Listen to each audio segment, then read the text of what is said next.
On May 14, 1852, every newspaper in New Orleans reported the same auction. A young man, barely 23, sold for a price that shattered records across the entire South. They called him the most beautiful male slave ever brought to the St. Louis Hotel auction block. But what those papers didn't print, what the auctioneers never revealed, was the secret that made his sale not just extraordinary, but impossible. 7 witnesses would later swear under oath that the young man standing on that platform couldn't have existed. Not because of how he looked, but because of who he was. The city's most powerful families fought to own him. One of them succeeded. Within 3 months, that family would be destroyed. The records of his sale were sealed by the Louisiana legislature in 1853 and have never been opened. Until now, no one has asked the question that should have been obvious from the beginning. Why would anyone pay a fortune for a slave who was already legally free? Before we continue with the story of the St. Louis Hotel and the young man who should never have been there, I need to ask you something. If you're listening from Louisiana, Mississippi, or anywhere along the Gulf Coast, leave a comment telling me your state. Because what happened in New Orleans in 1852 might have echoed into your own family's history. And if you want to hear more stories like this, stories they tried to bury, hit that subscribe button right now. The answer to that question begins not in New Orleans, but in a place most people have never heard of. A plantation that doesn't appear on any modern map. Riviere-au-Can Plantation, set 43 miles upriver from New Orleans. A sprawling sugar empire that had belonged to the Dearu family since 1791.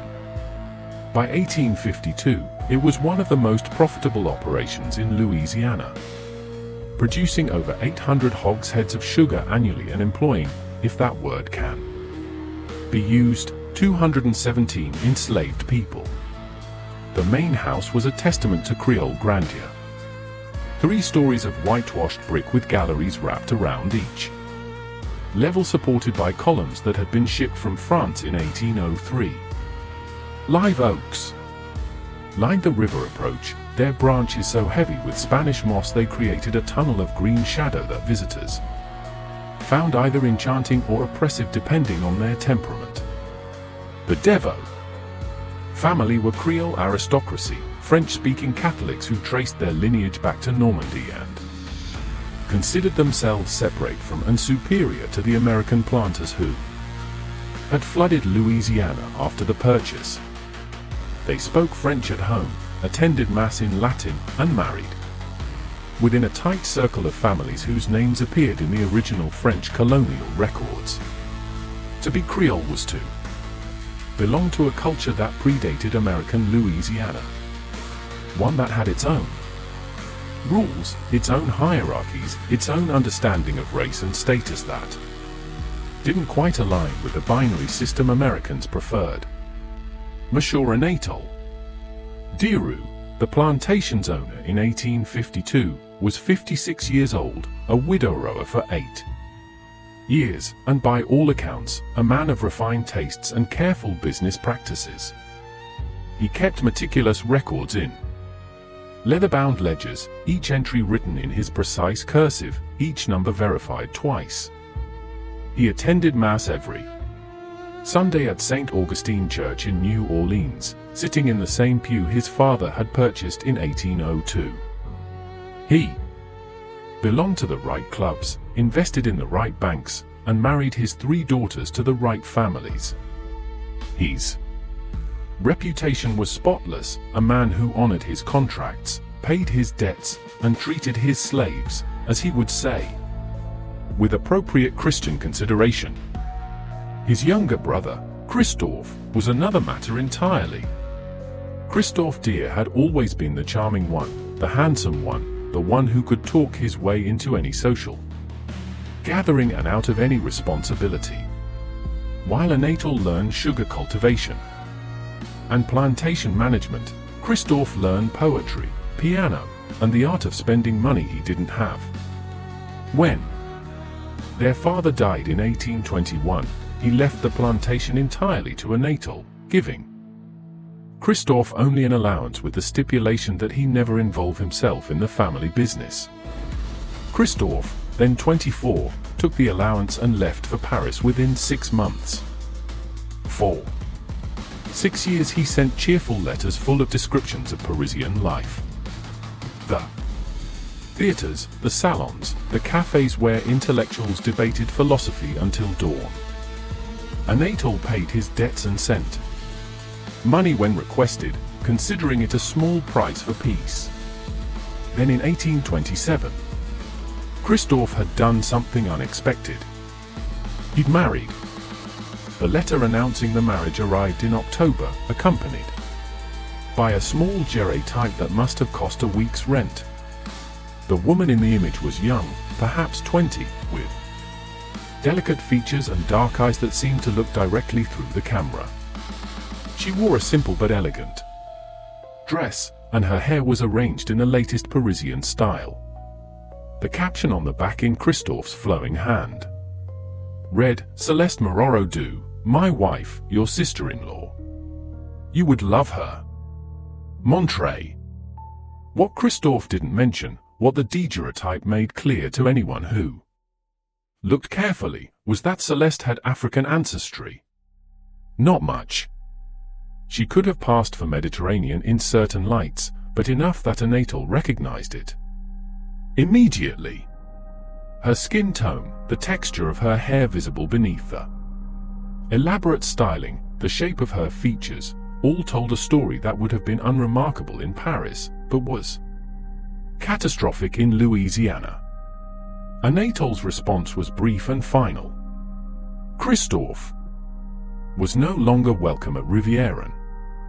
His allowance would continue, but only if he never returned to Louisiana and never contacted the family again. The marriage was not recognized. Any children born of it would not be recognized. As far as the Dearu family was concerned, Christophe had died in Paris in 1827. Christophe's response took for months to arrive. It was equally brief. "I understand.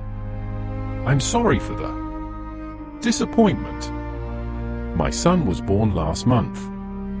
His name is Jean-Baptiste. He will never know he had an uncle in Louisiana." For 24 years, Christophe honored that agreement. Anatole heard nothing from his brother except annual confirmation from a Paris bank that Christophe was still alive and receiving his allowance. Anatole married, had 3 daughters, became one of the most successful planters in Louisiana, and buried his wife after a fever took her in 1844. He never mentioned having a brother to anyone outside the immediate family. Then in March 1852, everything changed. The letter arrived on a Tuesday forwarded from a hotel in New York City. The handwriting was Christophe's but weaker. The letters shaky and occasionally trailing off. The content was brief but devastating. Consumption. Diagnosed 6 months earlier, now in its final stages. The doctors gave him perhaps 3 months to live. He had one request, one final favor to ask of the brother who had supported him for 25 years despite their estrangement. "My son, Jean-Baptiste, is 23 years old. He is educated the lycée for then 3 years at the Sorbonne studying literature and philosophy. He speaks French, English, Italian, and Latin. He reads Greek. He plays piano. He has never done manual labor in his life, and I fear he would be quite hopeless at it. His mother died of cholera in 1848, and he has been supporting himself through tutoring since my health declined, but he is alone in the world now, Anatole, when I am gone. He will have nothing, no family in Paris, no connections, no money I have spent. Everything, including his inheritance on doctors who can do nothing but make me comfortable while I die. I am asking you to take him in, not as family. I understand that's impossible, but as something. A secretary, perhaps. You always needed someone who could handle correspondence in multiple languages. He's brilliant with numbers and has beautiful handwriting. He would be useful to you. And he is my son. He is the only good thing I've done in my life. Please, Montre, I am begging you. Anatole read the letter 3 times. Standing in his study with the afternoon sun slanting through the French windows. His first impulse was to refuse. The young man was his brother's son, yes, but also the son of a colored woman. In Paris, that might mean nothing. In Louisiana, it meant everything. To acknowledge Jean-Baptiste in any way was to risk questions, speculation, potential scandal. But Anatole was also a practical man. And as he stood there, holding his dying brother's letter, an idea began to form. An idea that in hindsight should have horrified him, that it didn't say everything about the kind of man he had become. He sat down and wrote a response. He would accept Jean-Baptiste at Rivieren. The young man should book passage on the next available ship to New Orleans and then take a steamboat to the plantation. Anatole would meet him there and determine appropriate arrangements. He signed the letter, sealed it, and sent it express to New York. Then he sat alone in his study for a long time, thinking about opportunity and profit, and the strange ways that fate sometimes delivered both. Jean-Baptiste arrived at Rivière on April 3, 1852, on a Thursday afternoon that was unseasonably hot, even for Louisiana. The steamboat from New Orleans docked at the plantation's private landing at 4 o'clock. Anatole was there to meet him along with his overseer, a man named Gaines, and 3 of his most trusted house servants. What stepped off that boat made everyone present go very still. Jean-Baptiste Dearu was without question the most physically striking young man any of them had ever seen. He was tall, over 6 feet, with a slender, almost aristocratic build that suggested regular meals and no physical labor. His hair was black and wavy, worn slightly longer than was fashionable in America in the Parisian style. His eyes were an unusual shade of green gold, almost amber in certain light, with long, dark lashes that would have been the envy of any woman. His features were perfectly symmetrical, with high cheekbones, a straight nose, and a mouth that seemed designed for portraits.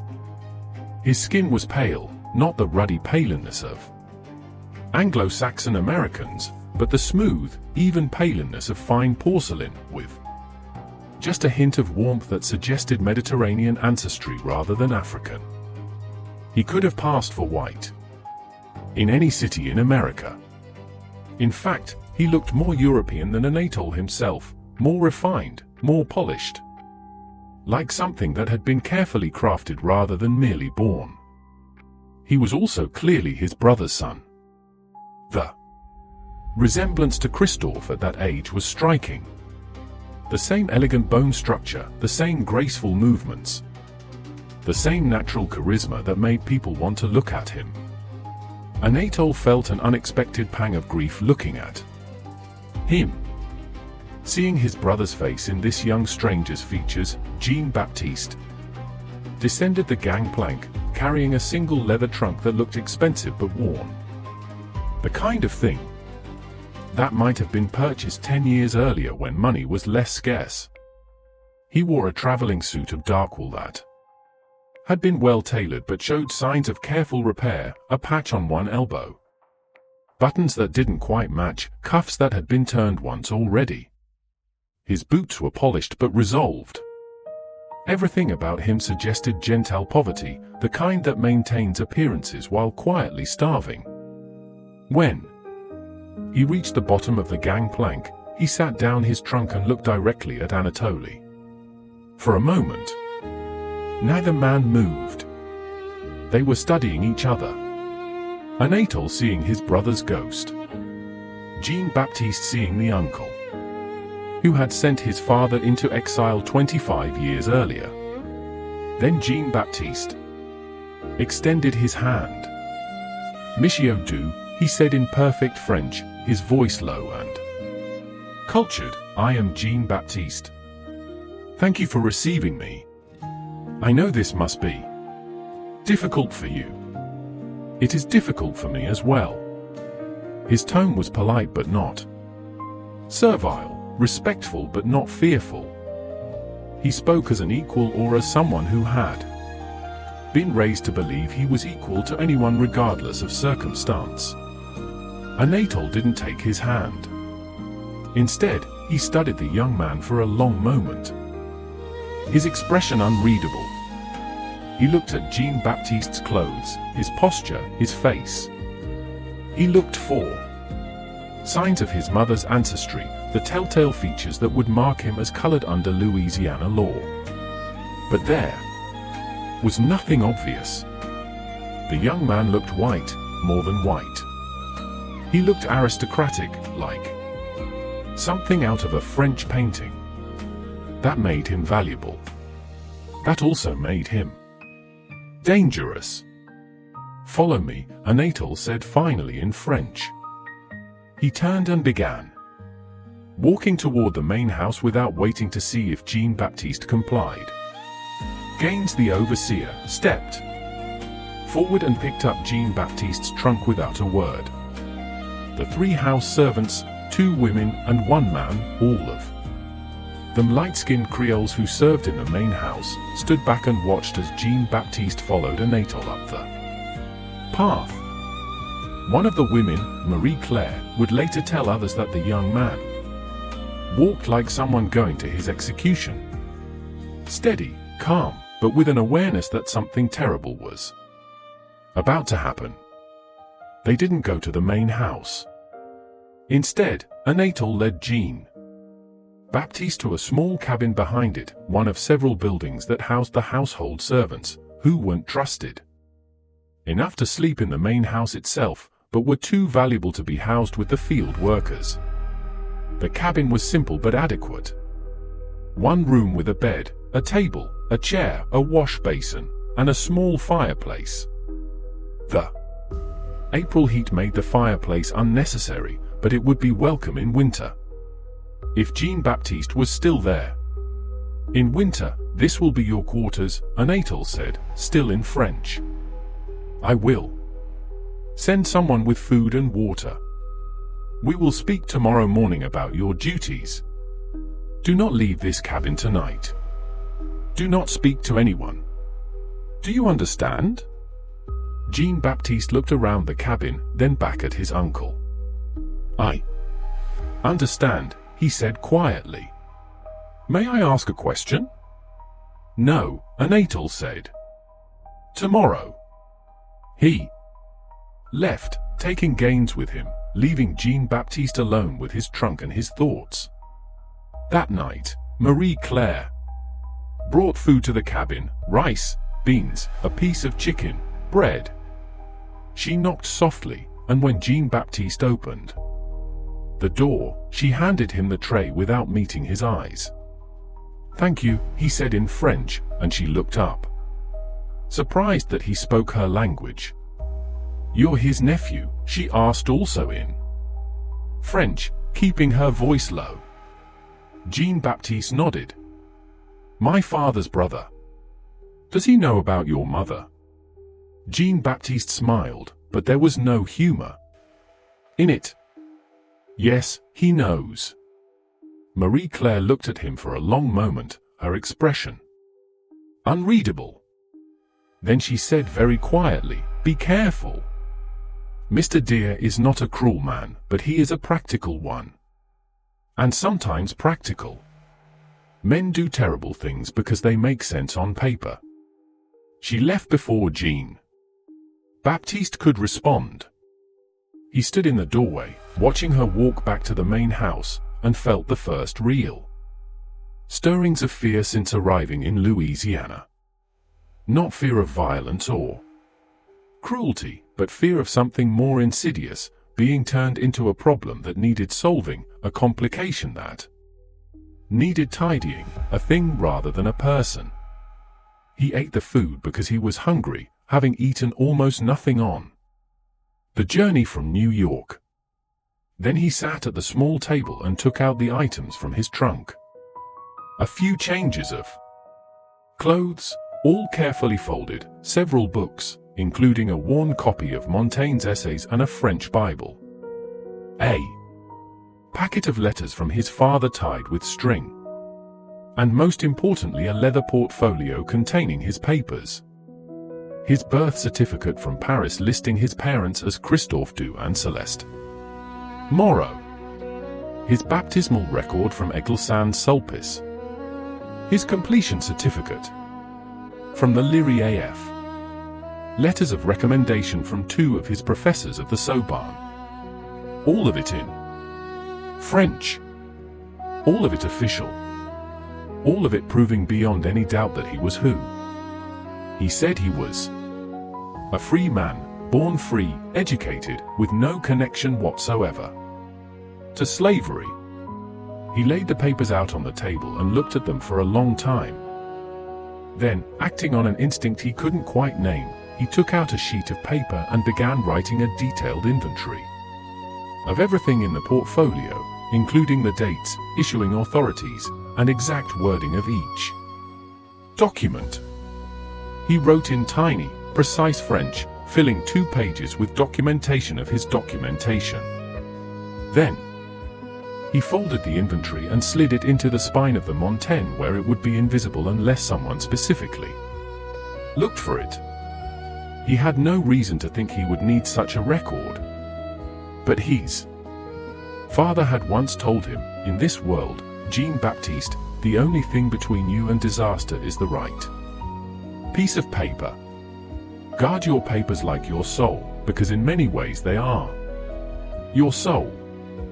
Jean-Baptiste fell asleep that night, still dressed, lying on top of the thin blanket, listening to the unfamiliar sounds of a Louisiana night. Seekers, tree frogs, the distant sound of singing from the quarters where the field workers lived, and underneath it all, the constant whisper of the Mississippi River, invisible in the darkness, but always present, like a conversation you couldn't quite hear. The next morning, Anatole summoned Jean-Baptiste to his study at 8 o'clock. The study was impressive, floor-to-ceiling bookshelves, most of them filled with ledgers rather than literature. A massive desk made from Louisiana cypress, windows overlooking the sugar fields, and on the walls, portraits of Dearu ancestors going back 3 generations. Jean-Baptiste stood in front of the desk while Anatole sat behind it. The physical arrangement making the power dynamic unmistakable. "You have your papers?" Anatole asked in French. "Yes, monsieur. I will need to examine them for your protection. You understand? There are many documents circulating in Louisiana that are fraudulent. I want to ensure yours are authentic." Jean-Baptiste hesitated.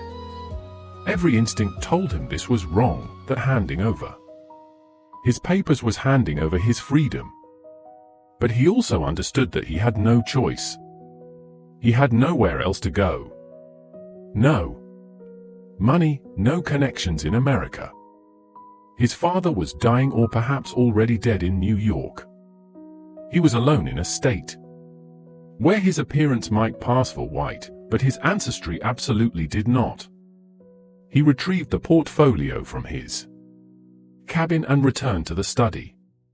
Anatole spent 20 minutes examining each document, occasionally making notes in a small leather notebook.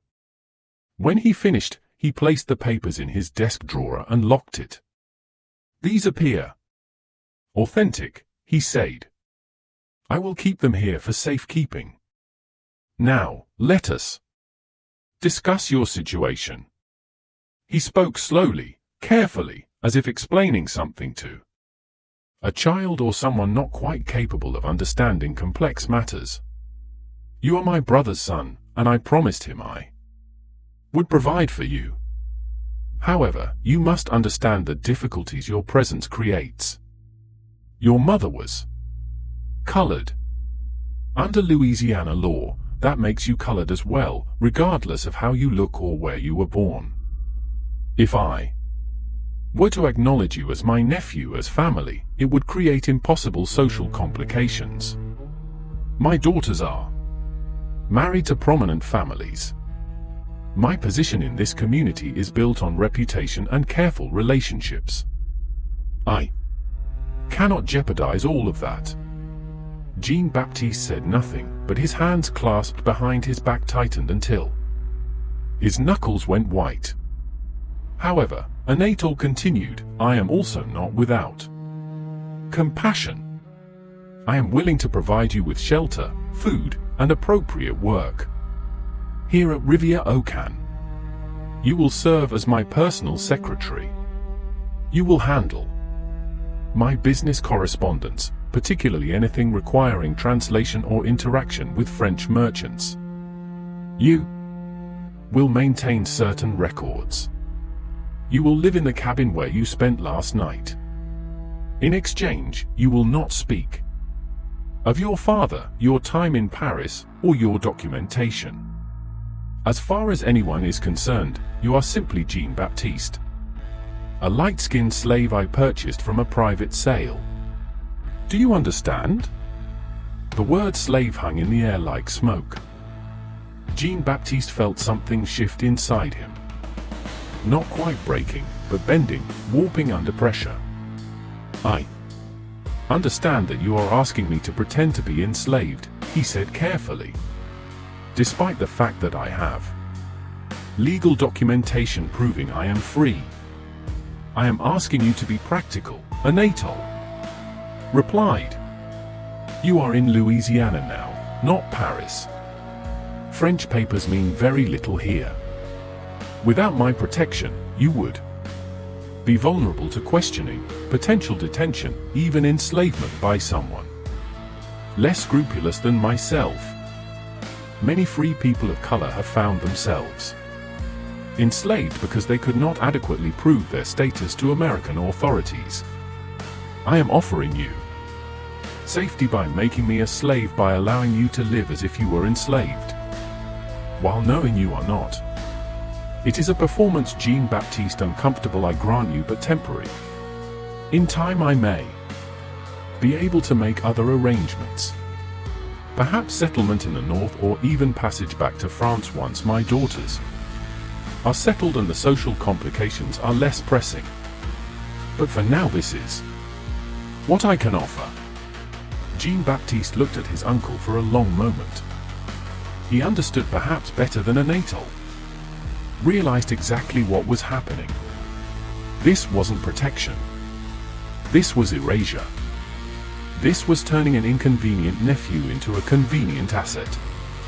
Transforming a problem into profit, making sure that the young man standing in front of him disappeared, not literally, but legally. Socially, in every way that mattered. "And if I refuse?" Jean-Baptiste asked.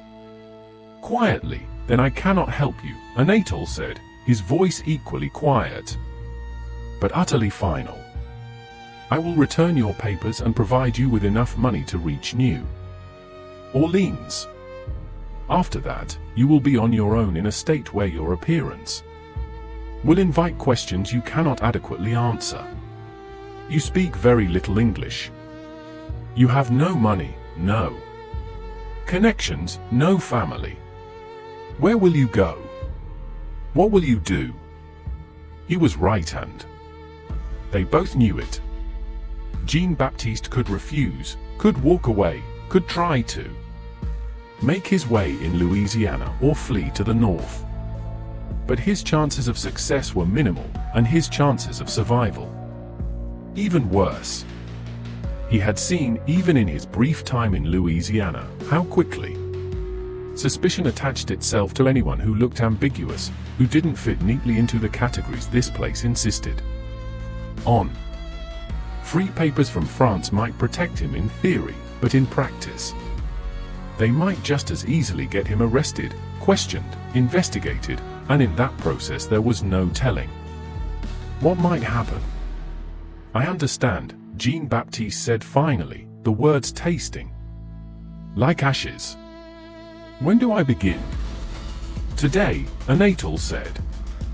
He pulled out a ledger and opened it to a fresh page. "But first, we need to establish your status officially." He began writing, speaking aloud as he did. Acquired April 3, 1852. One male, age 23. Name, Jean-Baptiste, no surname. Light-skinned, educated, suitable for domestic work. Private sale, no bill of sale available. Value estimated at $2,000. He looked up at Jean-Baptiste there. "Now you exist in my records, and your presence here is explained. Your papers are safe in my desk. Your father's monthly allowance will continue to be paid into the Paris bank account until his death, at which point it will cease. You will work as my secretary, and in return you will have food, shelter, and safety. This is, I believe, as good an arrangement as either of us could hope for under the circumstances." Jean-Baptiste felt something inside him shift. Again, something fundamental breaking or perhaps burning away. He had known intellectually that his uncle had the power to do this. But knowing and experiencing were different things. Standing in that study, watching Anatole transform him from a person into property with a few strokes of a pen, Jean-Baptiste understood that he had entered a different world, one where the documents in that locked drawer meant nothing compared to the document Anatole had just created. "May I ask one question, MSIE?" Jean-Baptiste said, his voice carefully neutral. "Of course. Did you ever intend to help me, or was this your plan from the moment you received my father's letter?"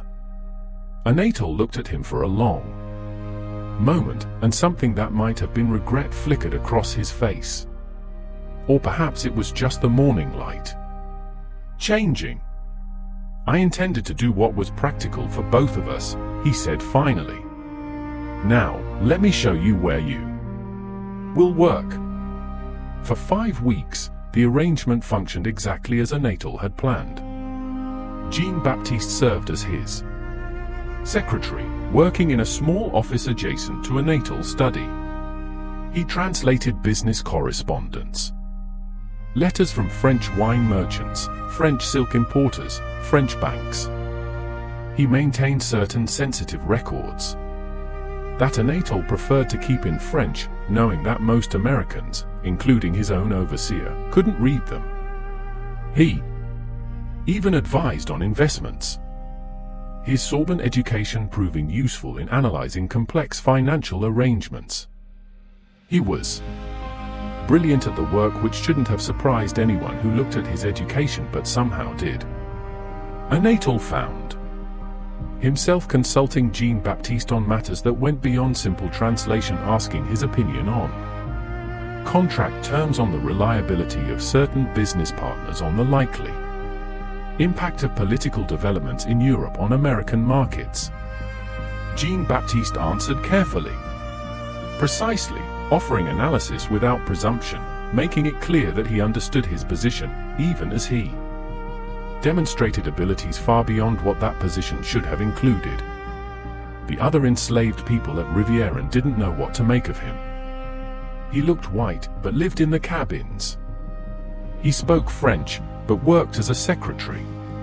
He was educated, but enslaved.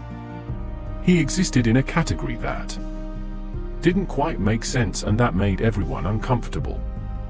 Some of the house servants, Marie, Claire, Thomas the stable hand, an older woman named Eugenie who ran the kitchen, were kind to him in Small ways, bringing him extra food, warning him when Anatole was in a particularly foul mood, teaching him the unwritten rules of plantation life.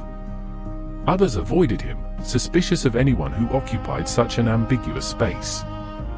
Jean-Baptiste navigated this carefully, accepting kindness when it was offered, but never presuming on it, keeping mostly to himself, spending his evenings in his cabin, reading the books he'd brought from Paris. He wrote letters to his father in New York, even though he knew his father was probably already dead. He wrote in French, careful letters that said everything and nothing. I am safe. I am working as a secretary. Uncle Anatole has been generous in his way. Please do not worry about me. I hope you are comfortable and not in pain. I think of you always. He never mailed the letters. He simply folded them and kept them in his trunk, like prayers that didn't need to reach their destination to fulfill their purpose. But Anatole had made a critical miscalculation. He had assumed that Jean-Baptiste's beauty and education would remain a private asset, something he could utilize quietly within the plantation's boundaries. He had not anticipated what would happen when he brought Jean-Baptiste to New Orleans. The trip occurred on May 7th, a Wednesday. Anatole needed to meet with several business partners to finalize arrangements for the upcoming sugar harvest. He decided somewhat impulsively to bring Jean-Baptiste with him. The young man could take notes, translate if necessary, and demonstrate Anatole's cosmopolitan sophistication. Look, I have a secretary who speaks 4 languages. They traveled by steamboat, arriving at the New Orleans docks at 10 o'clock in the morning. The city was at its most vibrant, the levee crowded with ships from every corner of the world, the streets thronged with merchants and slaves and free people of color and tourists and conmen and everyone else who made New Orleans the most complex, contradictory city in America. Anatole had arranged meetings at his club and at 2 private homes, each one involving discussions of contracts, prices, shipping arrangements. Jean-Baptiste accompanied him to all of them, standing quietly in corners, taking notes when requested, occasionally translating a phrase from French to English or vice versa. And everywhere they went, the reaction was the same. People stared, not rudely exactly, but unmistakably. Women found reasons to pass close to where Jean-Baptiste stood. Men studied him with the assessing gaze, usually reserved for horses or expensive furniture. Conversations would pause when he entered a room, not because he'd done anything to interrupt them, but because his presence was simply that arresting. At the 3rd meeting held in the elegant home of a commission merchant named Fipe Lara, the wife of the host, Madame Lara, a woman of about 40 with sharp eyes and a sharper mind, approached Anatole during a pause in the negotiations. Monsieur Dearu, she said in French, I hope you'll forgive my directness, but I must know that young man who accompanies you, he is your property. Anatole, who had been expecting this question all day, nodded. A recent acquisition. He serves as my secretary. He is remarkable. Madam, Lariot said bluntly. I have never seen a slave of such appearance. Where did you acquire him? A private sale, Anatole said vaguely. From an estate in Baton Rouge. Would you consider offers? Another woman interjected. This was Madame Ellen Furia, a widow who owned a fashionable boarding house in the Garden District, and was known for maintaining an extensive household staff of light-skinned servants. I would pay handsomely for someone of his qualities. Anatole demurred, saying Jean-Baptiste was too useful to part with, but the question, would you consider offers? Lodged itself in his Mind like a splinter. All the way back to Riviera Calm that evening he thought about it. How much would someone pay for Jean-Baptiste? Not just for his skills, which were considerable, but for the sheer spectacle of owning him, for the status and prestige of having such a singular individual in one's household. That night, after Jean-Baptiste had returned to his cabin, Anatole sat in his study and did calculations. He had recorded Jean-Baptiste's value at $2,000, which was already high for a domestic servant. But based on the reactions today, he could sell the young man for much more, perhaps $3,000, perhaps even $4,000. The more he thought about it, the more sense it made. Jean-Baptiste's presence at Riviera was becoming a complication. The young man was too distinctive, too memorable. His education and bearing made other slaves uncomfortable and made visitors ask questions. Sooner or later, someone would probe too deeply, would wonder about the remarkable secretary, who looked more like a French aristocrat than a slave, would perhaps even recognize something in Jean-Baptiste's features, a resemblance to Christophe, a hint of Devo ancestry. Better to sell him publicly in a venue where his extraordinary value would be obvious and legal, where the sale would be documented and unquestionable, and where Jean-Baptiste himself would disappear into the household of some wealthy family, never to be seen again. The St. Louis Hotel conducted slave auctions every day except Sunday. They were professional, well-organized events, attended by the city's elite. Selling Jean-Baptiste there would be not just profitable but prestigious. The kind of sale that would be talked about in the right circles, that would enhance Anatole's reputation as a man with access to remarkable commodities. On May 8th he began making arrangements. Jean-Baptiste learned about the sale on May 10th, a Sunday afternoon. He was in his cabin, reading Monta, when Anatole arrived with Gaines and one of the male house servants. The presence of 3 men told Jean-Baptiste immediately that something had changed. "I have decided to sell you," Anatole said without preamble, speaking in French. "There is an auction at the St. Louis Hotel on May 14th. You will be presented there." Jean-Baptiste stood slowly, the book falling from his hands. "You gave me your word that this was temporary, that you would help me eventually leave Louisiana. And I will," Anatole said smoothly, "by selling you to a good family in New Orleans. You will be far more comfortable there than here, working indoors in the city with access to culture and society. It is in many ways an improvement. I am not a slave to be sold," Jean-Baptiste said, his voice shaking slightly. "I am your brother's son.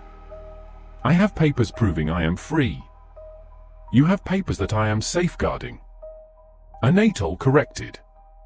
"And you are forgetting that your situation is more complex than a simple question of documentation.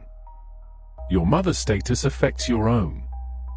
The law in Louisiana is very clear about this." "My mother was free," Jean-Baptiste said, his voice rising. "She married my father legally in Paris. I was born free. The documents prove all of this." "Your mother was colored," Anatole said flatly.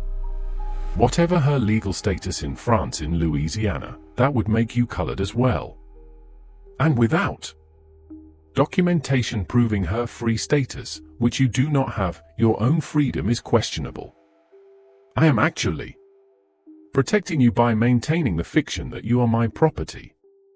Otherwise, you could be claimed by anyone who disputed your status.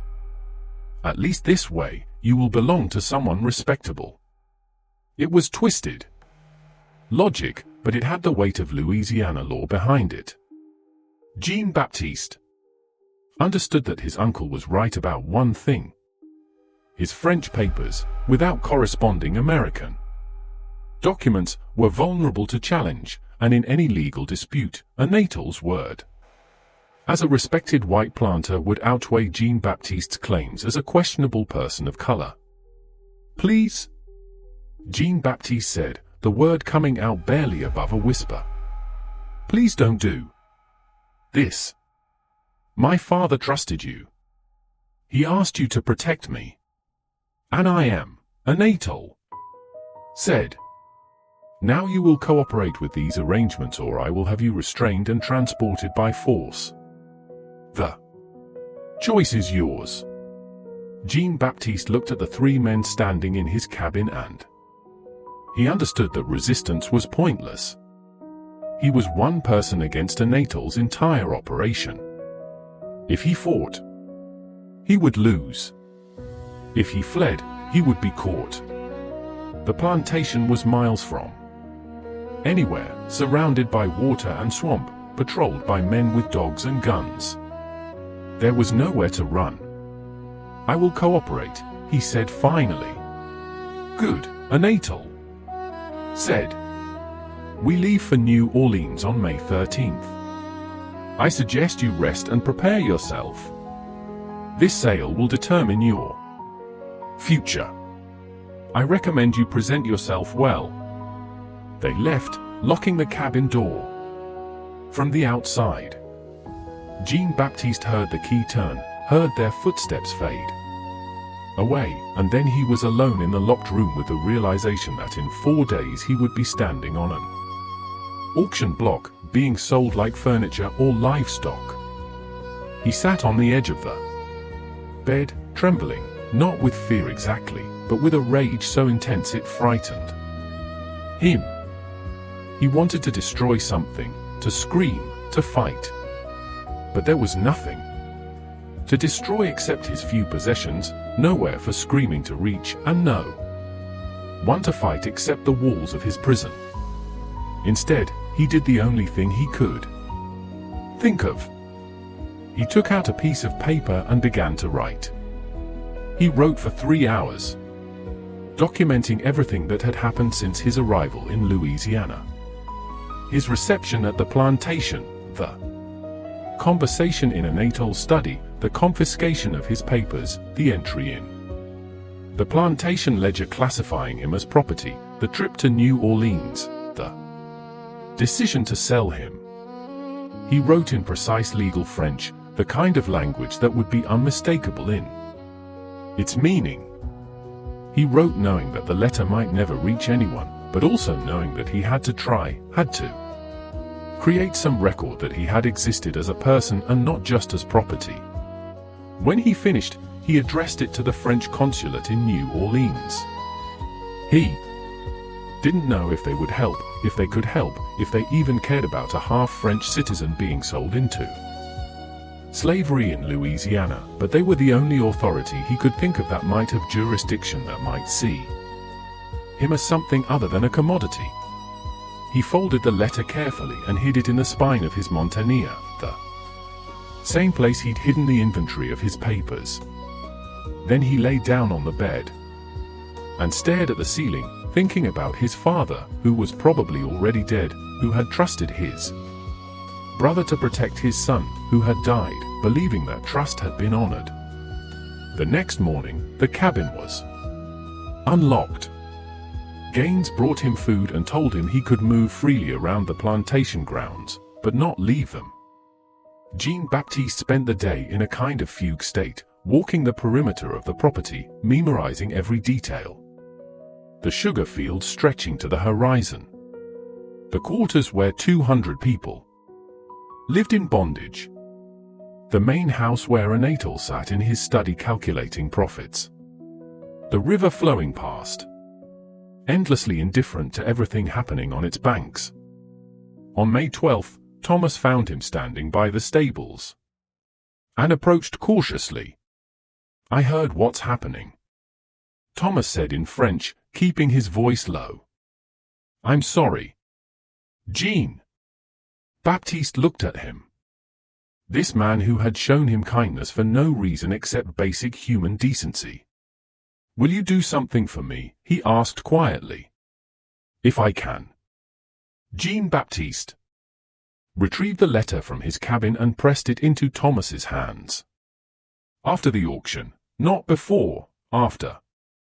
Take this to the French consulate on Chartres Street. Give it to anyone there and tell them it's urgent." "Can you do that?" Thomas looked at the letter, then at Jean-Baptiste. "You think it will help?" "I don't know," Jean-Baptiste admitted. "Probably not, but I have to try something." Thomas nodded and tucked the letter inside his shirt. "I'll do it. Day after the auction." "Why are you helping me?" Jean-Baptiste asked. Thomas smiled. But it was a sad smile full of understanding that went beyond words. Because sometimes doing the right thing is all we got, even when it doesn't change anything. On May 13th, Anatole Gaines and Jean-Baptiste left for New Orleans by steamboat. They arrived in the evening and stayed at the St. Louis Hotel itself, though Jean-Baptiste was housed not in a guest room, but in a secure room on the ground floor, where valuable property was kept before sale. The room had a bed, a wash basin, and barred windows.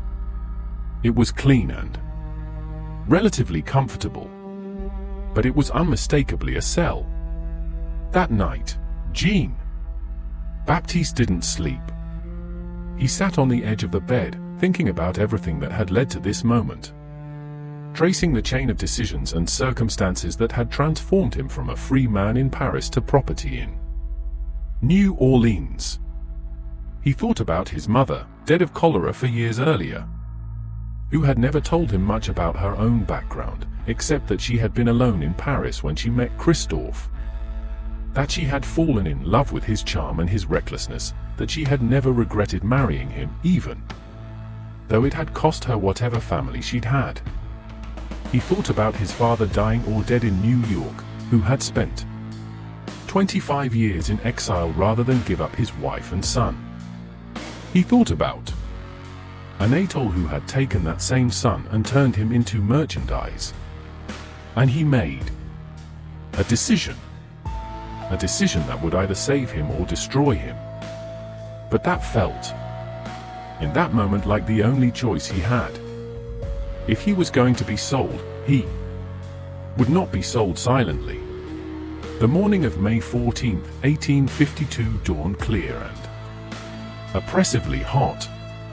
By 9 o'clock, the rotunda of the St. Louis Hotel was already crowded with buyers, spectators, and curious onlookers.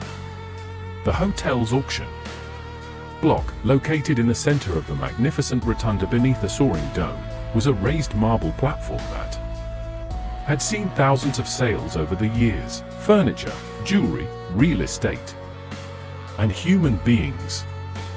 Anatole arrived early, accompanied by Gaines and Jean-Baptiste. He had dressed Jean-Baptiste carefully for the occasion, a white linen shirt that emphasized his pale skin, dark trousers that suggested elegance, polished boots. His hair had been trimmed and brushed back from his face. He wore no jewelry, nothing that would distract from the spectacle of him. When they entered the rotunda at 10 o'clock, the reaction was instant and electric. Conversation stopped mid-sentence. Women turned and stared openly. Men leaned forward in their seats, assessing. The auctioneer, a professional named Perrault, who had conducted thousands of sales, actually paused in his preparation when he saw Jean-Baptiste, his practiced composure momentarily shaken. Word had spread through the city's elite that something extraordinary was being offered today. The advertisements Anatole had placed in the newspapers had been deliberately vague but tantalizing. A rare offering, male, domestic servant, of exceptional qualities, educated, multilingual, suitable for only the finest household. Those who understood The coded language of such advertisements had come prepared to spend significant money. At 10:30, the auction began. Perrault stood at the podium and surveyed the crowd. "Ladies and gentlemen," he said in English, then repeated in French, "we have before us today an offering of singular quality, the property of Monsieur Anatole Dearu, Riviere Can Plantation. This young man represents the finest example of domestic service capacity available in our market." Jean-Baptiste was led to the platform by Gaines. He walked steadily, his face carefully composed, showing nothing of what he felt. When he reached the center of the marble platform, he stood perfectly still, his hands at his sides, his eyes focused on some middle distance. The effect was devastating. In the bright sunlight streaming through the dome, Jean-Baptiste looked almost otherworldly. His pale skin luminous, his amber eyes catching the light, his aristocratic features perfect from every angle. He was beautiful in a way that made people uncomfortable because it disrupted all the categories they used to understand the world. He looked white but stood on the auction block. He looked wealthy but wore a slave simple clothing. He looked educated but was being sold like cattle. Perrault began the description. Age 23 years, fluent in French, English, Italian and Latin, literate in all languages. Experienced in secretarial work, correspondence, bookkeeping, of gentle temperament, and suitable for the most refined household, health certified excellent. Minimum bid set at $2,000. The bidding started immediately. A man in the front row raised his hand. $2,200. Before Perrault could acknowledge it, someone else called out, $2,500. Then $3,000. The crowd was energized now, feeding off its own momentum. This wasn't just a purchase. It was a competition, a public display of wealth and taste. To own Jean-Baptiste would be to own something remarkable, something that elevated the buyer's status simply by association. $3,500, a woman's voice called out. Madame Ellen Furia, sitting near the front, her eyes fixed on Jean-Baptiste with an intensity that was almost predatory. $4,000, counted Philip Laurier, the commission merchant whose wife had first inquired about Jean-Baptiste. Anatole stood to the side, watching the bidding escalate, and felt a surge of satisfaction. He had been right. Jean-Baptiste was extraordinarily valuable. And this sale would be talked about for years. The bidding continued, $45,500. $5,000, $5,500. With each increase, the crowd grew more animated, more invested. This was spectacle theater, a public performance of power and desire. At $6,000, most of the bidders dropped out. At $7,000 only, Madame Furia and MSIE Laurier remained, their bids now clearly personal, each one refusing to let the other win. $7,500, Madame Furia said firmly. $8,000, Laurier countered immediately. $8,500, $9,000. The crowd was silent now, transfixed. This was an unprecedented amount for a single domestic servant. The bidding had crossed from business into something more emotional, more irrational. Jean-Baptiste stood perfectly still throughout all of this, his face expressionless. But inside something was building. Not panic, not fear, but a cold, clear determination. He had made his decision during the sleepless night. Now he simply waited for the right moment. At $10,000, Madame Furia hesitated. The sum was extraordinary, representing more money than many plantation owners earned in a year of labor. Perrault sensing her uncertainty, looked toward Lario. "Do I hear 10,500? Laria nodded. 10,500, Perrault turned to Madame Furia. "Madame, do you count her?" She looked at Jean-Baptiste one more time, her expression unreadable. Then she said clearly, $11,000. A collective gasp went through the crowd. $11,000 for a single slave was unheard of. Even the most valuable, skilled artisans rarely sold for more than 3,000. This was history being made. A record that would stand for years. Perrault looked at Lario. "Monsieur, do you counter?" Lario hesitated. 11,000 was madness, a price that defied all economic logic. But he also couldn't bear to lose. To have Madame Furia win this public competition. Before he could answer, Jean-Baptiste spoke. 3 words. In French, barely loud enough to carry past the first few rows. "Je suis libre, I am free." The effect was instantaneous and total. Several people gasped audibly. Others looked confused. Had they heard correctly? Anatole's face went white, then flushed an angry red. Gaines moved toward the platform, but Perrault held up his hand, stopping him. The auctioneer looked at Jean-Baptiste, then at Anatole, then back at Jean-Baptiste. His professional composure was entirely gone, replaced by genuine uncertainty. In 30 years of conducting auctions, he had never had a slave claim freedom from the block. "Silence," Perrault said sharply. "You are not permitted to speak." Jean-Baptiste turned his amber eyes directly on the auctioneer. When he spoke again, his voice was clearer, stronger, carrying across the hushed rotunda with perfect clarity. "My name is Jean-Baptiste Dearu. I am the son of Christophe Dearu and the nephew of Anatole Dearu. I was born free in Paris, France on March 12, 1829. I am a French citizen with full documentation of my birth and my free status. I arrived in Louisiana on April 3rd of this year at the invitation of my uncle. Upon my arrival, he confiscated my legal papers and fraudulently entered me into his plantation records as a slave.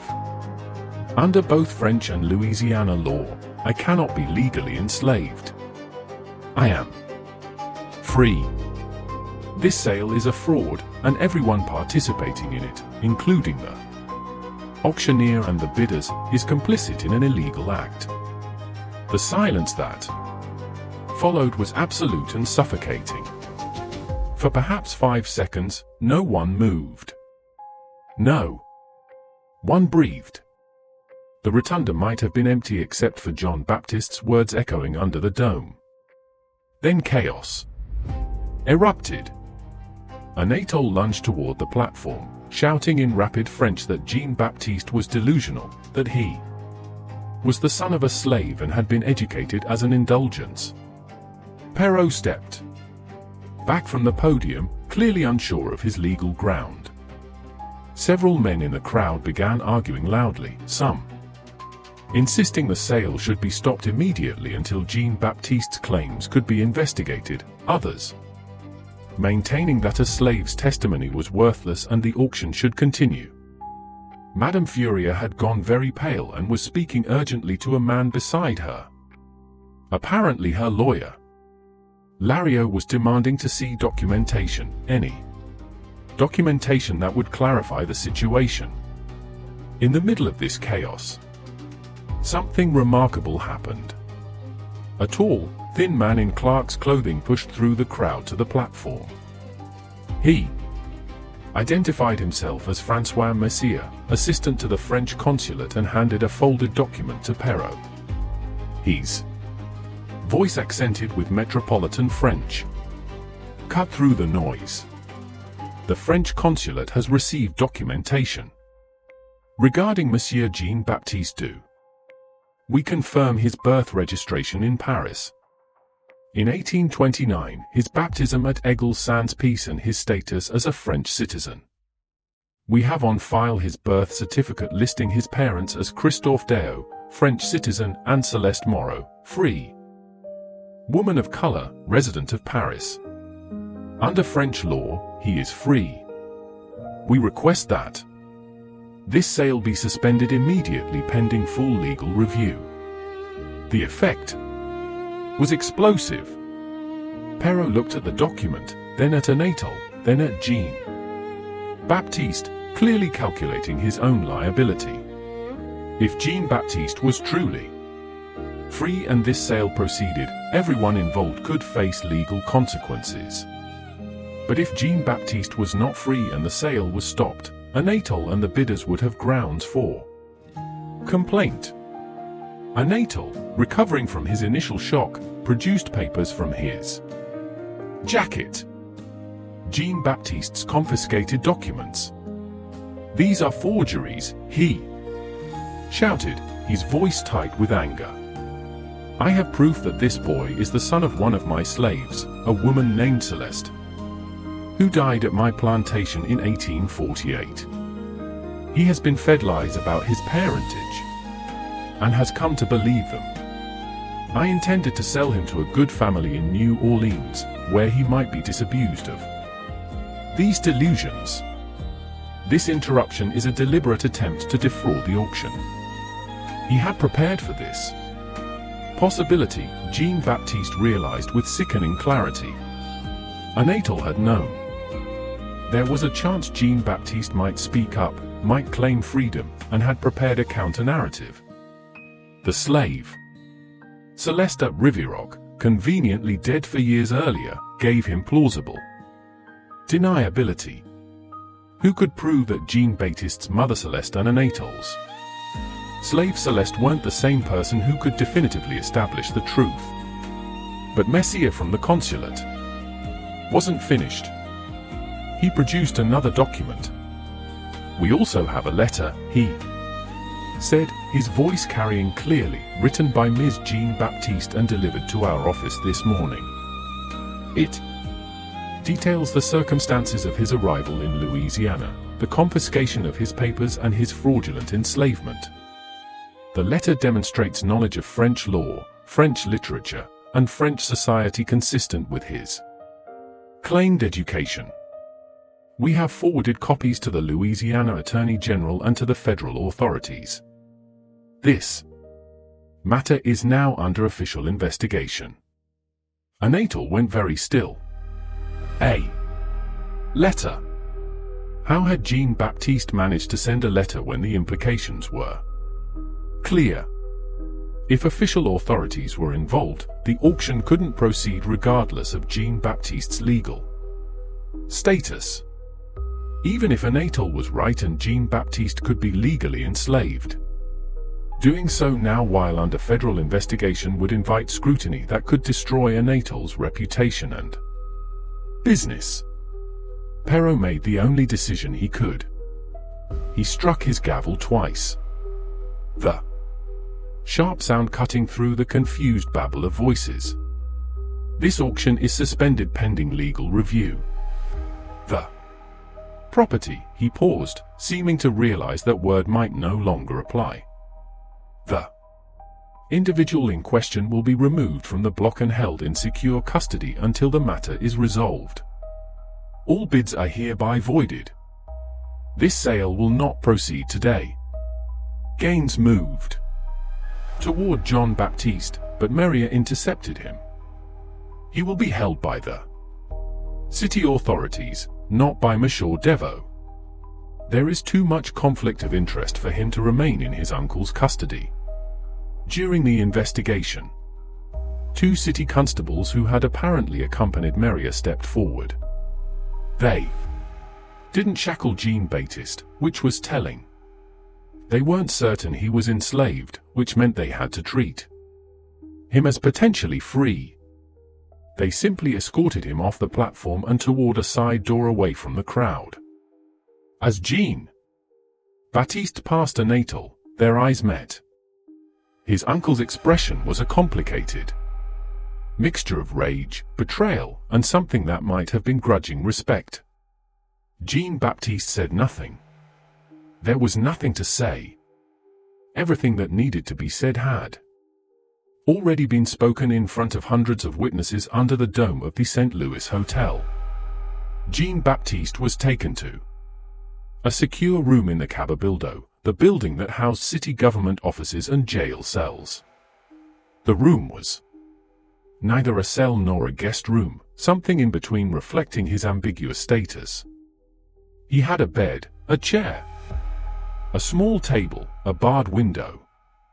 He was locked in, but not chained. He was guarded but not treated as a criminal.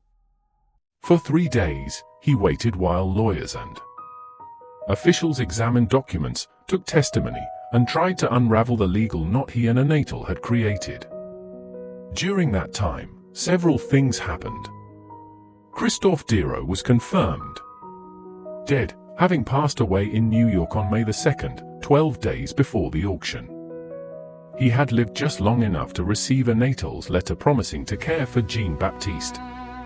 Whether he had believed that promise or simply had no choice but to hope, Jean-Baptiste would never know. The French consulate confirmed that all of Jean-Baptiste's documents were authentic, that there was indeed a birth record in Paris for Jean-Baptiste Dearu, son of Christophe and Celeste, registered as a free birth. Anatole produced 3 witnesses who swore they had known a slave named Celeste Riviera Ocan, that she had died in 1848, and that she had told them her son was named Jean-Baptiste. The witnesses were all enslaved people themselves, their testimony valuable under Louisiana law, despite their status. The legal question became impossibly complex.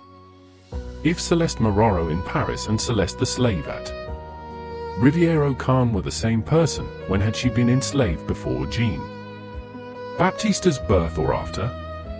If before, he was enslaved regardless of his birth.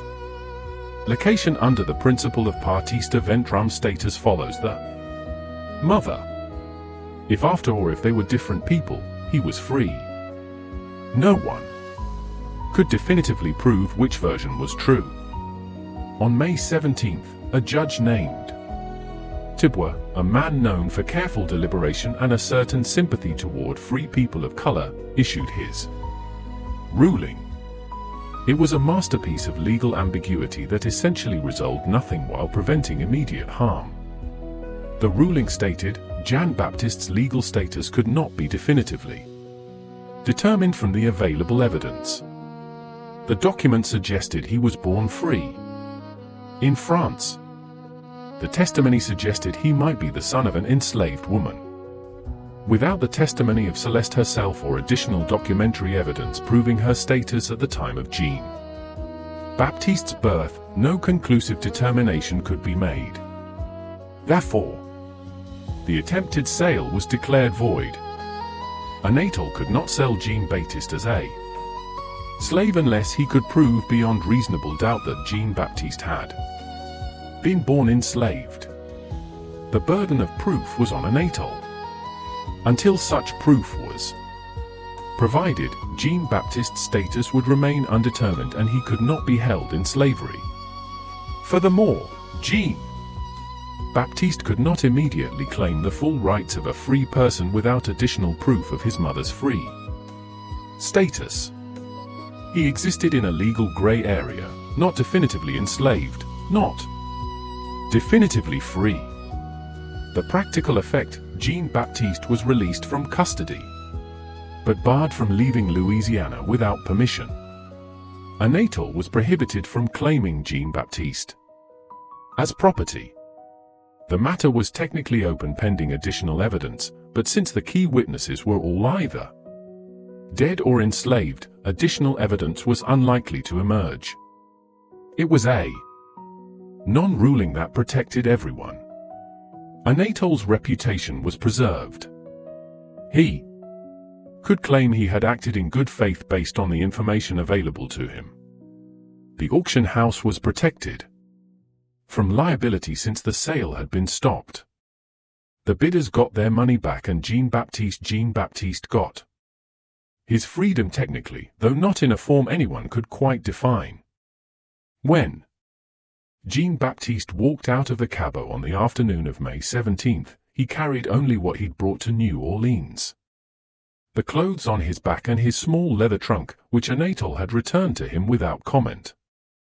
His French papers were inside, along with Judge Tibour's ruling and a letter from the French consulate stating that they recognized him as a French citizen and would provide what assistance they could should he need it. He had nowhere to go. He knew no one in New Orleans. He had approximately $8 that Anatole had given him, payment for the weeks of secretarial work, handed over by a lawyer with no explanation or commentary. He stood on the street outside the cabaret and looked at the city around him, this strange, complicated place where he was neither one thing nor another, and felt a surge of something that was equal parts terror and exhilaration. He was free. Not entirely, not cleanly, but enough. He was alive. He had survived. What happened next is where history blurs into legend, where documentation ends and story begins. Some accounts say Jean-Baptiste disappeared that very day, walking out of New Orleans and never being seen again in Louisiana.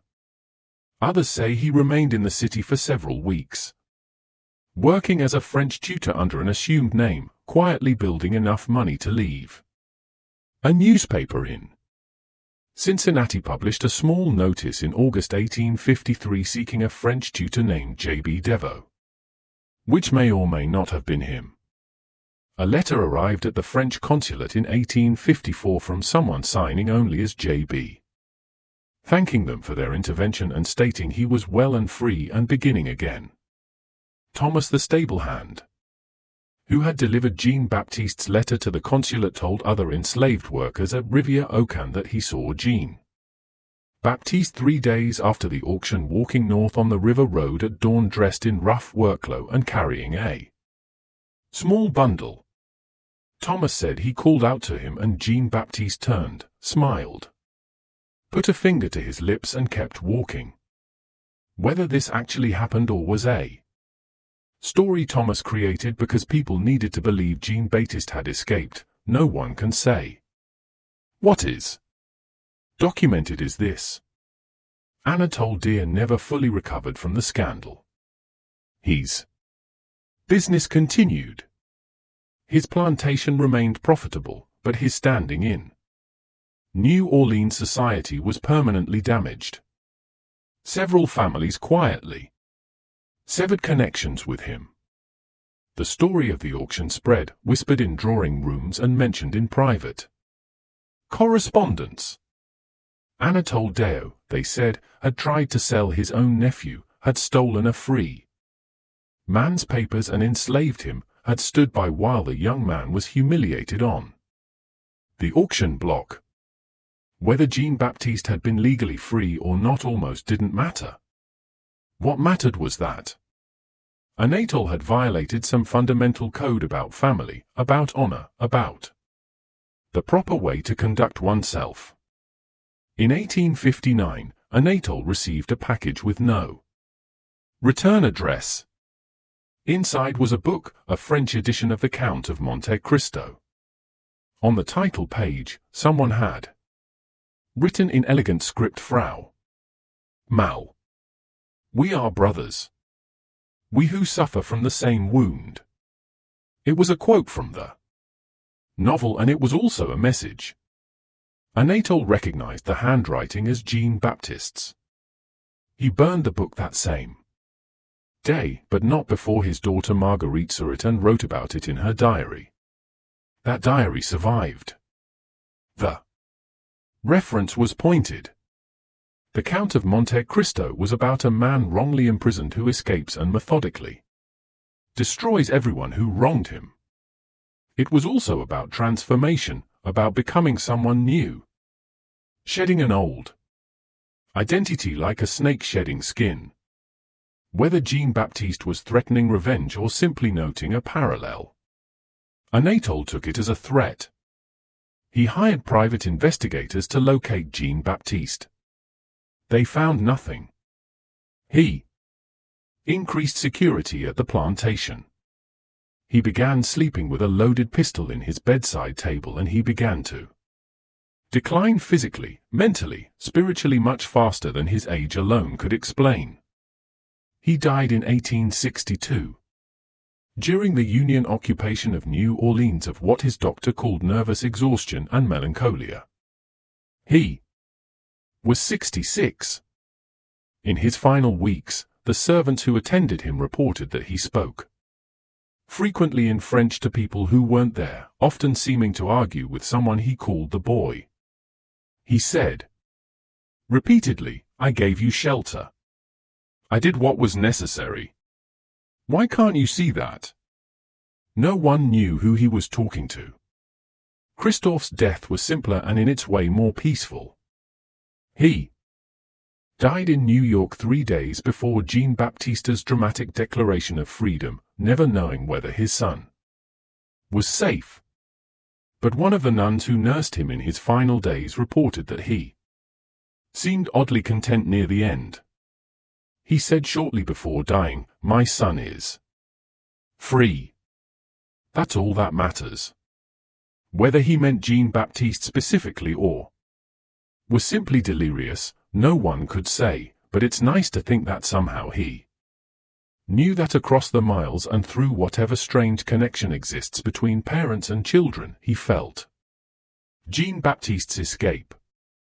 The St. Louis Hotel continued to hold auctions for another decade, but the auction of May 14, 1852 was never mentioned in its official histories or advertisements.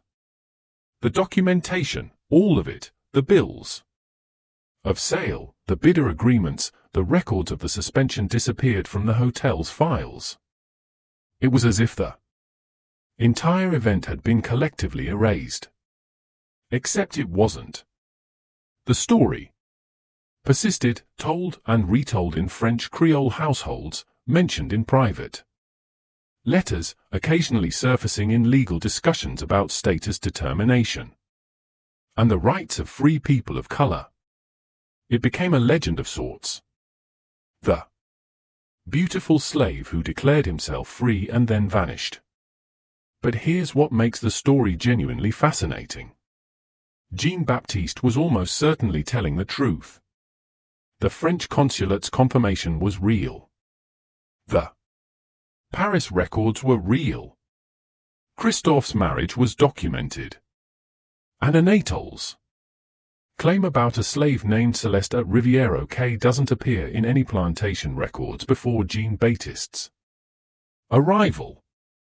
There's no inventory listing her, no birth records for other children she might have had, no purchase record, no sale record, nothing.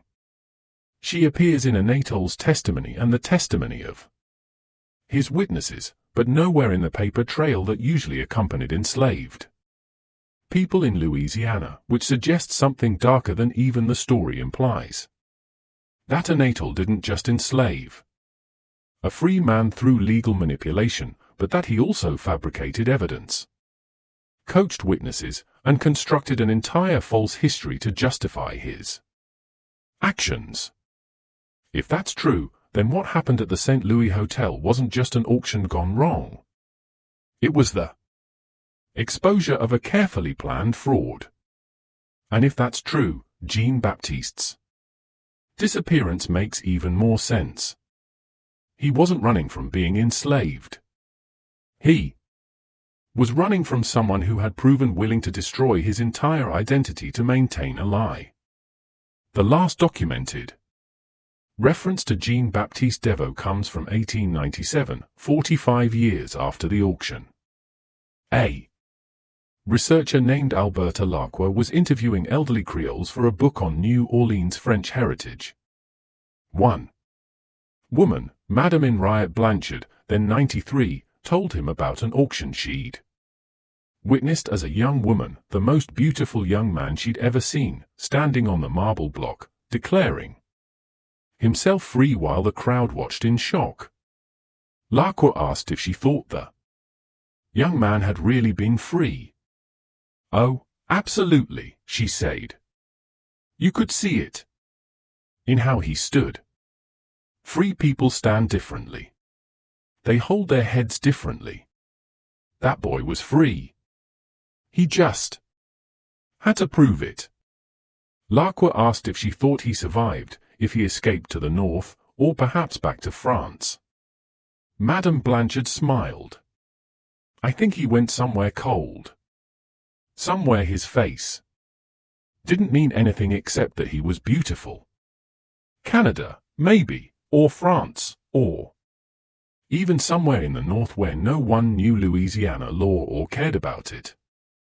I think he lived a long life and probably never told anyone what happened to him because some secrets are too dangerous to tell. You carry them with you until you die and then they die with you. And maybe that's for the best. Whether she was right, we'll never know. But the fact that the Louisiana legislature sealed the auction records in 1853 and has kept them sealed ever since suggests that someone somewhere thought the full truth was dangerous. Those records remain classified to this day. Several historians have petitioned for access. Every petition has been denied. The official reason is always the same: privacy concerns regarding status determinations of potentially living descendants. But Jean-Baptiste would have been born in 1829. Anyone who could be his direct descendant would now be several generations removed. And privacy concerns typically don't extend that far, which suggests the real reason the records remain sealed is different. Maybe they contain proof that Anatole committed fraud. Maybe they reveal complicity by other prominent families. Maybe they simply document an injustice so brazen that opening the records would force official acknowledgement and apology, which institutions prefer to avoid. Or maybe the records contain evidence of where Jean-Baptiste went, what name he used, where he settled. Maybe somewhere in those sealed documents is the answer to the question everyone wants to know. Did he make it? Did he really escape? Did he build a new life somewhere under a new name, becoming someone else entirely? The evidence we have suggests he did. The letter to the consulate in 1854. The book sent to Anatole in 1859. The complete absence of any record of Jean-Baptiste being recaptured or re-enslaved. The silence where there should have been noise if Anatole had found him. All of it points toward escape, survival, reinvention. Maybe Madame Blanchard was right. Maybe Jean-Baptiste went somewhere cold, Montreal or Paris or Boston or somewhere else entirely and simply started over. Maybe he became a French teacher or a translator or a bookkeeper or anything else that would allow him to use his education while avoiding scrutiny. Maybe he married, had children, grew old, and died without ever telling anyone about the 3 months in 1852 when he had been neither enslaved nor free, when his entire existence had hung in balance while strangers debated his humanity. If that's true, then somewhere in the records of Montreal or Paris or Boston or a dozen other cities, there might be a death certificate for a man with a French name born around 1829, occupation listed as tutor or clerk, with no other details. And if someone found that certificate and traced it back, they might discover that it belonged to Jean-Baptiste Dearu, who was auctioned in New Orleans and declared himself free and then vanished into legend. But maybe that's not the right question. Maybe the question isn't whether Jean-Baptiste escaped or where he went or what happened to him. Maybe the question is, Why we need to know. Why this story out of thousands of similar stories from that era has persisted. Why people still search for Jean-Baptiste Dearu in old records and census documents and shipping manifests. I think it's because his story does something rare. It shows someone refusing to disappear. Most people in his situation simply vanished from history, swallowed by a system designed to erase them. But Jean-Baptiste didn't vanish. He stood on that auction block and said his own name. He claimed his identity in front of hundreds of witnesses. He forced the system to acknowledge him, even if it couldn't quite figure out how to categorize him. And then, yes, he disappeared. But he disappeared on his own terms after making sure everyone knew exactly who he was. That's not erasure. That's transformation. That's choosing to become invisible rather than being forced into invisibility. There's a profound difference. This mystery shows us something important about identity, freedom, and the terrible fragility of both.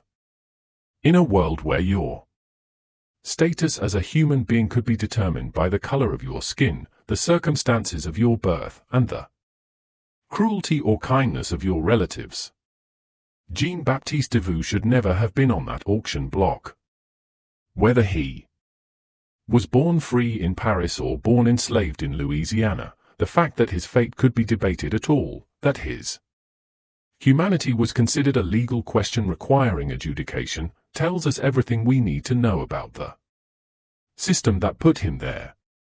But it also shows us something about resistance, about refusing to accept other people's definitions of who you are, about the power of simply saying your own name when everyone else wants to rename you, redefine you, reduce you to property. Jean-Baptiste stood on that marble platform and said, "I am free," knowing it might destroy him. And whether or not those words changed his immediate circumstances, they changed the story. They transformed him from a passive victim into an active participant in his own fate. And maybe that's why we're still telling this story 170 years later. Because in the end, Jean-Baptiste won. Not in court, not in any legal sense, but in the only way that really matters. He refused to be forgotten.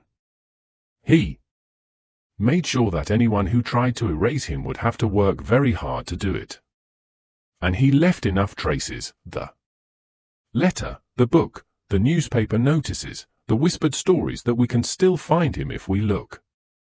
So what do you think? Do you believe Jean-Baptiste was really free? Do you think he escaped? Or do you think something else happened in that locked room at the St. Louis Hotel? And why would Louisiana keep those records sealed if there wasn't something explosive in them? Something that still matters even now? Leave your comment below. Tell me what you think happened to Jean-Baptiste Dearu. And if you enjoyed this story, this mystery that they tried to bury, then subscribe to this channel. Hit the notification bell. Share this video with someone who loves dark historical mysteries, stories about people who fell through the cracks of history, stories that someone wanted erased. Because every view, every share, every comment helps bring these forgotten voices back to life. And maybe somewhere in some sealed record or dusty archive, the full truth about Jean-Baptiste is still waiting to be found. See you in the next video.